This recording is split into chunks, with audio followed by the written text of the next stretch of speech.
Teacher যখন ছিলে তখন তোমার প্রতি সমাজের মানে তোমার সমাজের প্রতি একটা কন্ট্রিবিউশন অবশ্যই ছিল, ইভেন এখনও কিছু ক্ষেত্রে আছে, সেটা অস্বীকার করা যায় না, কিন্তু একটু বৃহৎ পার্সপেক্টিভ থেকে দেখতে গেলে তোমার কখনো ইচ্ছা করে যে সমাজের জন্য কিছু করি বা কিছু করছো কি, যদি আমাদের সাথে শেয়ার করতে চাও এই মুহূর্তে?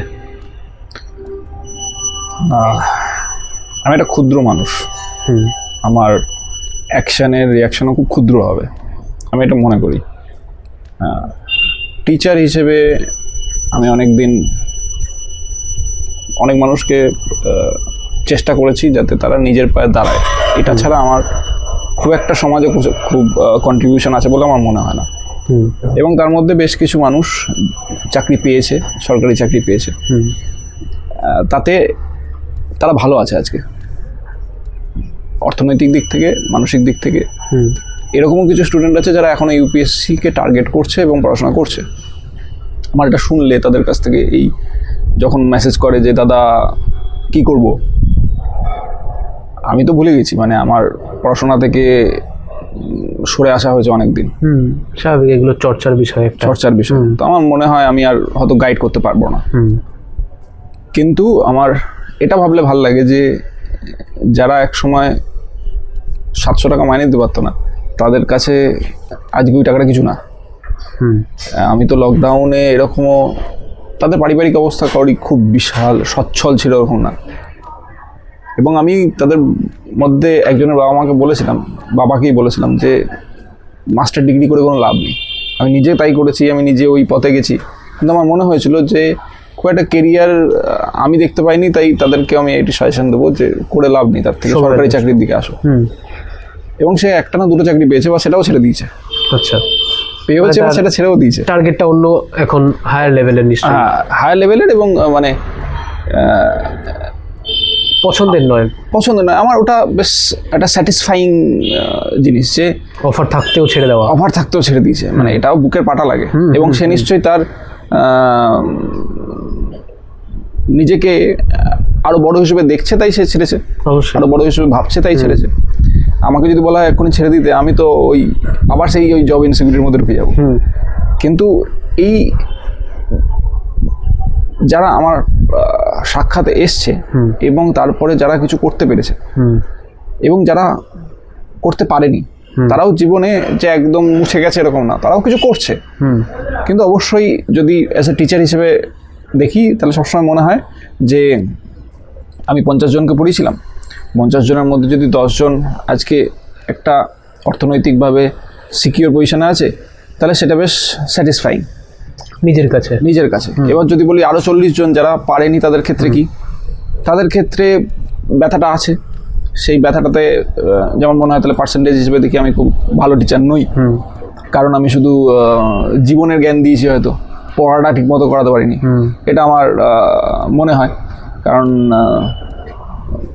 পড়াশোনাটাকে আমি ওই জীবনেরই একটা অঙ্গ ভাবি, যে শুধু পড়ে যাবো আর অবশ্যই নাম্বার পাবো। আর আমাদের যা পড়াশোনার স্ট্রাকচার, সেই অনুযায়ী নাম্বারটাই সবসময় কথা বলে। আমাদের যা জীবনের যে শিক্ষাটা, সেটা কোনো মাপকাঠিতে আমরা বিচার করতে পারি না, যেহেতু তাই মূল্য কোনো দাঁড়ায় না। তো মানে যদি আমি এরকমভাবে ভাবি যে সাকসেস রেশিও খুব কম, সেরকমভাবে ভাবলে, কিন্তু এর মধ্যে আমি দেখেছি, মানে আমি তাদের ফেসবুক, হোয়াটসঅ্যাপ এসব দেখতে থাকি যে এখন তারা কি করছে, তো একদম কেউ জলে পড়ে নেই, এটা দেখতে পাই। তার দ্বারাই আমি নিজে উপনীত হয়েছি যে সাপোর্ট দেওয়াটা বড় ব্যাপার, সেটা অ্যাজ আ মেন্টর হিসেবে হোক, অ্যাজ আ টিচার হিসেবে হোক, অ্যাজ আ বাবা মা হিসেবে হোক, জীবনে কিছু না কিছু সে করে নেবে। এবার 50টা ছেলের মধ্যে সবাই এরকম টার্গেট ফিক্স করতে পারে না যে আমাকে গভর্নমেন্ট জবই পেতে হবে এবং তার জন্য সেই পরিমাণ পড়াশোনা করতে হবে, তার জন্য সেই পরিমাণ আমাকে ডেডিকেশন দিতে হবে। অনেক এরকম আছে যারা সেটা পারে না, ঠিক আছে, কিন্তু সে সুখে আছে, শান্তিতে আছে, ঠিকঠাক খাওয়া পড়া রয়েছে। এবার সে যদি কিছু ঠিকঠাক করে, তাহলে আমার মনে হয় ঠিক আছে, কিন্তু যদি এজ আ টিচার হিসেবে ভাবি, তাহলে মনে হয় যে না, আমি হয়তো ঠিকঠাক পুশ করতে পারলাম না। তুলা যন্ত্রে তুলে দেখলে হয়তো সঠিক নও, সঠিক নেই, বাকি দিক দিয়ে স্যাটিসফাইং। হ্যাঁ, তাই জন্য আমার মনে হয় যে খুব যে সমাজের জন্য বিশাল কিছু করে ফেলেছি তাও নয়, আবার যে একদম কিছু করছি না বা করিনি সেটাও নয়, মোটামুটি ক্ষুদ্র মানুষের ক্ষুদ্র অ্যাক্টিভিটি এবং তার ক্ষুদ্র। আচ্ছা, এবার দুটো ভাগে যাব। একটা ভাগ যে এখন কি করছো, মানে এখন তো টিচারি লাইনে নেই যেহেতু পাবলিক সার্ভিসে রয়েছো, তো এখন সমাজের জন্য কি করতে পারছো বা কি কতটা করার সুযোগ হচ্ছে এক। আর দ্বিতীয় দিক হচ্ছে যে মানুষ হিসাবে, মানে শরীরের দিক থেকে মানুষ না, সামাজিকভাবে মানুষ না, একজন মানুষের মতো মানুষ হতে গেলে তার কি কি দৃষ্টিকোণ বা কি কি ভাবে তাকে একটা লিমিটে পৌঁছাতে হয় বলে তোমার ধারণা? আচ্ছা, যদি বলা যায় যে আমি এখন কি করছি, খুব একটা কিছু করছি না। মানে সোসাইটিতে ওই চাকরি করতে গিয়ে যে বেনিফিট মানুষ পাচ্ছে তাতে আমার কোনো ক্রেডিট নেই, ওটা আমার জব। ঠিক আছে, এর বাইরে কি আমি আলাদা করে কিছু করছি মনে তো হচ্ছে না আমার। আলাদা করে তো আমি কিছু করছি না, মানে আমি আমার জবের বাইরে আলাদা করে কোনো সোসাইটাল আপলিফটমেন্ট করছি বলে তো আমার মনে হচ্ছে। ওই যেটুকু হচ্ছে জবেরই ওটা ক্রাইটেরিয়া, কারণ আমি আমার নিজের তরফ থেকে কিছু করছি না, আমি জাস্ট পার্ট করছি। মানে ওখানে একটা ধরনের কর্তব্য, হ্যাঁ, আমি আমাকে এই জবটা দিয়েছি, এই জবটাতে এই করতে হয় তাই এই করছি, এখানে আমি কাউর ফেভার করছি না কাউকে। আচ্ছা আচ্ছা, আর সেকেন্ড জিনিস হচ্ছে আমার যেটা মনে হয় যে মানুষ হিসেবে কি বেশি হওয়া উচিত, গভীর প্রশ্ন। মানে হ্যাঁ, আজকের দিনে মানে আমরা সোশ্যাল মিডিয়াতে এত বেশি অ্যাডিক্টেড, আমাদের কাছে ওই আর্থিক দিকটাই সব সময় একটা বড় অংশ নিয়ে রাখে মানুষ হওয়ার পিছনে। এবং সমাজকে যদি আমি 100 জনের একটা সমষ্টিতে ভাগ করতে যাই, তার মধ্যে 90 জন সেটাই ভাবে যে পয়সার দিক থেকে আমি যদি ঠিকঠাক একটা জায়গায় দাঁড়াতে পারি তাহলে আমি মানুষ হতে পারলাম। কিন্তু আমার এই বিষয়ে দ্বিমত আছে। আচ্ছা, এখন আমি অনেকটা বেশি প্র্যাকটিক্যাল হয়ে গেছি। হ্যাঁ, অবশ্যই, কারণ আগের মতো আর নেই। আগের মতো হলে আমি বলতাম যে কিছু একটা করা উচিত, যার যেটুকু সে পারে। মানে কেউ যদি শুধু নিজের পার্টটুকু করে, মানে ফর এক্সাম্পল যে আমাদের এখানে তো অনেক নোংরা টোংরা হয়ে আছে, তো সে তার বাড়ির ময়লাটা যেন ঠিক জায়গায়, এইটুকু পার্ট। সেকেন্ড পার্ট হচ্ছে যে যখন আমরা অনেক কিছু ট্রেনে যাত্রা করি, তাহলে যেখানে সে বসছে যখন পাটা তুলছে, জুতোটা খুলে পাটা তুলে ফাঁকা জায়গা আছে, ওইটুকু পার্ট, স্মল পার্ট, যেটাকে ক্ষুদ্র ভাষায় যেটাকে বলে সিভিক সেন্স। তো নিজের নিজের সিভিক সেন্সটুকু করি, অনেকটা বদলে যাবে। ভারতবর্ষের সব থেকে বড় যে প্রবলেমটা আমার মনে হয় সেটা হচ্ছে সিভিক সেন্স। ওইটুকুই করুক না, মানে খুব বেশি করতে লাগে না ওটা, ওইটুকুই যদি সবাই নিজের নিজের করে করুক, মানে নিজের নিজের করে করে, তাহলে এই সিভিক সেন্সের মানেটাই অর্ধেক লোক বোঝে না। এবং সমাজে এরকম কোনো জায়গা নেই যেখানে সিভিক সেন্স শেখানো হয়। আমি যদি বলি যে মানুষ বোঝে না, মানুষ বোঝে না এরকম কিছু না, ঠিক আছে, মানুষ সবই বোঝে। ওইটা হচ্ছে ওই রিওয়ার্ডের ব্যাপার, যে কে কতটা দিয়ে, মানে ওই কাজটা করে আমার কি ডোপামিন এলো সেটার বিষয় একটা নির্ভর। বেসিক্যালি তো আমরা সেই ওই বাঁদর, তো ওইটা হচ্ছে না বলে হচ্ছে না। যেটা আমার সিঙ্গাপুরে প্রথম যেটা হয়েছিল সিভিক সেন্স চেঞ্জ হয়েছিল, তারপরে তো দেশটা বসে গেল, খুব মানে বাই ফোর্স গভর্নমেন্ট সেটাকে ইমপ্লিকেশন করেছিল। এখানে সেরকম ব্যাপার নেই, তাই এই জন্য মানুষের মধ্যে সেগুলো বুঝি, তাই জন্য সেটা নেই। আমাকে যদি বলা হয় যে আমাকে কি বার্তা দিতে হবে, তাহলে সেটা আমার ওই একটাই, যে নিজের নিজের সিভিক সেন্সগুলোকে অ্যাক্টিভেট করে কাজগুলো করুক, তাহলে অনেকটা চেঞ্জ হবে। শুধুমাত্র যদি বলি যে ভারত আজকে পরিষ্কার হয়ে যাবে, সেরকম পরিষ্কার না। মানে শুধু যদি বলি যে ভারত আজকে রাতারাতি একটা ডেভেলপমেন্ট হবে, সেও হয় না। নিজের নিজের পার্ট থেকে যদি সবাই একটু একটু করে করে, তাহলে অনেকটা বড় চেঞ্জ হবে।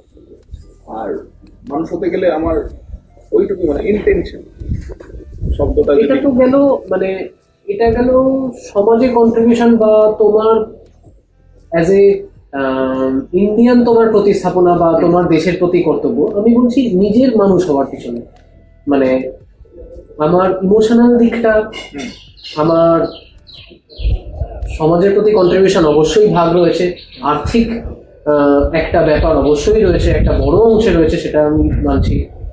এই জিনিসগুলো মানুষের আজকের দিনে দাঁড়িয়ে ইমোশনাল সেন্সটা কতটা আগের থেকে গ্রো করেছে নাকি আগের থেকে খারাপ হয়ে গেছে, এই বিষয়টা। ইমোশনাল সেন্স অবশ্যই আগে থেকে খারাপ হয়েছে, মানে এটা আমি একদম মানে 100% বলতে পারি। আচ্ছা, কারণটা হচ্ছে মানুষ এখন আর ওরকম নেই আর কি।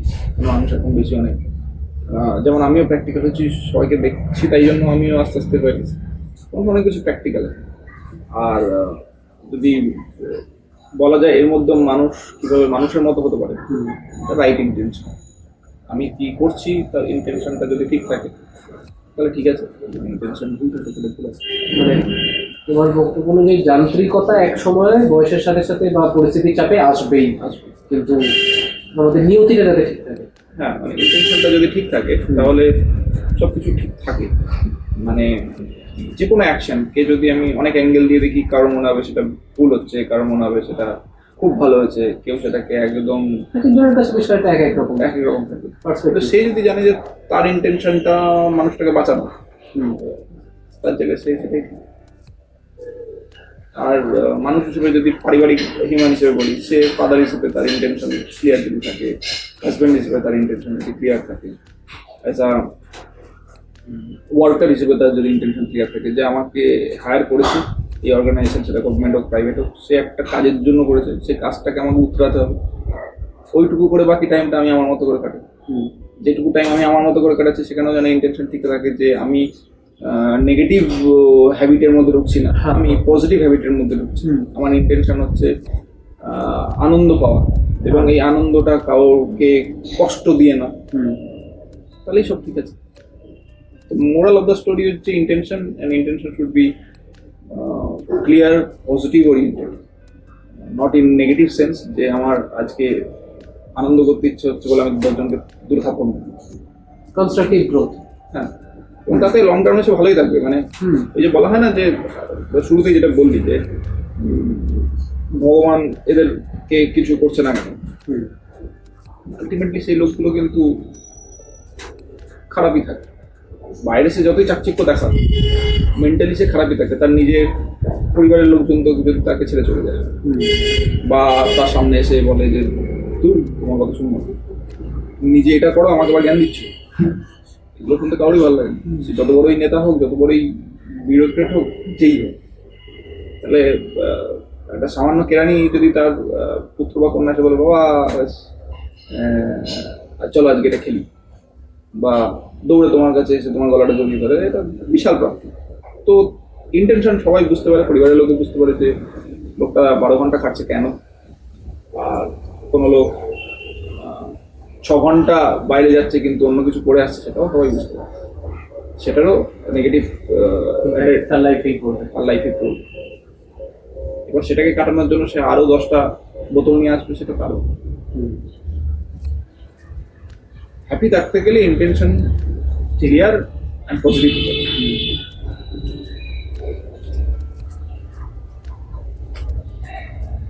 আমাদের সমাজ দাদা এখন অনেকটাই বদলে গেছে। আগের দিনে দাঁড়িয়ে আমি এই সাবারবান এরিয়াতেও খুব কম মহিলাকেই গাড়ি বা বাইক চালাতে দেখতাম। আজকের দিনে তুমিও দেখতে পাও, হয়তো অনেকেই গাড়ি চালাচ্ছে, গাড়িটা তাও কমন, বাইকটা কিন্তু খুব রেয়ার মেয়েদের মধ্যে। আজকের দিনে এই জিনিসটা দাঁড়িয়ে বাড়ছে। এই জিনিসটা তুমি কতটা ভালোভাবে দেখছো, বা অন্যান্য দিক কিরকম তুমি দেখছো? এটার জন্য আবার আরেকটা পড়াশোনা, ইয়াং এনার্জি আর অ্যাং এনার্জি, ঠিক আছে? মানে ফেমিনাইন এনার্জি আর মেল এনার্জি। তো সে এই সমস্ত জিনিস করছে, তাতে তার একটা সেন্স অফ ইন্ডিপেন্ডেন্সি কাজ করছে, তাতে তার কনফিডেন্স বুস্ট আপ হচ্ছে, তার কি বলবো, তার ভালো লাগায়। মানে আজকে যদি আমাকে যখন ছোটবেলায় সাইকেল দিয়েছিল, আমার খুব ভালোই লেগেছিল। প্রথম সাইকেল, যদিও সেটা সেকেন্ড হ্যান্ড ছিল, কিন্তু প্রথম সাইকেল সবার জন্য একটা খুশির ব্যাপার। হাফ প্যাডেল করি, তারপর হ্যাঁ। ফুল প্যাডেল করি, হ্যাঁ। যখন বেরিয়ে এদিক ওদিক ঘুরি তখন হ্যাঁ। ছোট্টবেলা খুব ভালো লেগেছিল। হ্যাঁ। তারপরে যখন বাইক এসছে, বাইকেও তো মানে আমি তো বাইক নিজেই শিখেছি। হুম। মানে সে আমি জানতাম না যে তেলের নবটা খুলতে হয়। আচ্ছা। স্টার্ট দিয়ে চলে গেছি, দিয়ে এখান থেকে অনেকটা গেছি, গিয়ে বন্ধ হয়ে গেছে। আচ্ছা। দিয়ে কি করে স্টার্ট দিতে আমি জানি না, আমি আবার ঘুরিয়ে বাড়িতে এসে ওটাকে পান করে দিয়েছি। আচ্ছা। মানে যে তেলের নবটা খুলতে হতো ওই যেটুকু ছিল ওইটাতে স্টার্ট দিয়ে ঢুকে গেছে, হ্যাঁ। দিয়ে আটকে গেছে, দিয়ে আমি আবার কি খারাপ হয়ে গেল রে বাবা, ঠিক আছে। হ্যাঁ। তো এরকম অনেক অনুভূতি, এগুলো একটা ভালো অনুভূতি। তো একটা মেয়ে তো একটা মানুষ, হ্যাঁ। তার ক্ষেত্রে সে স্কুটি চালাচ্ছে, এই সমস্ত করছে, তার তো একটা ভালো লাগা কাজ হচ্ছে। অবশ্যই ঠিক আছে। এবার ওই যে বললাম যে সে যদি এখন ওটার উপর বসে এটা ভেবে নেয় যে আমি যা খুশি তাই করতে পারি, সেটা খারাপ। আর সে যদি এটা মনে করে যে সে তো ভালো জিনিস শিখেছি এবং সেটা আমার যাতায়াতে আমাকে একটু সাহায্য করছে, এবং তাতে যেটা বাবাকে নিয়ে আসতে হতো বা মাকে নিয়ে আসতে হতো সেটা আমি নিয়ে আসতে পারছি বা আমি করতে পারছি, পজিটিভ। কিন্তু সেটাতে যদি সে মনে করে যে বিরাট কিছু করে ফেলেছে, তাহলে আবার মুশকিল। সব জায়গাতেই ইন্টেনশন।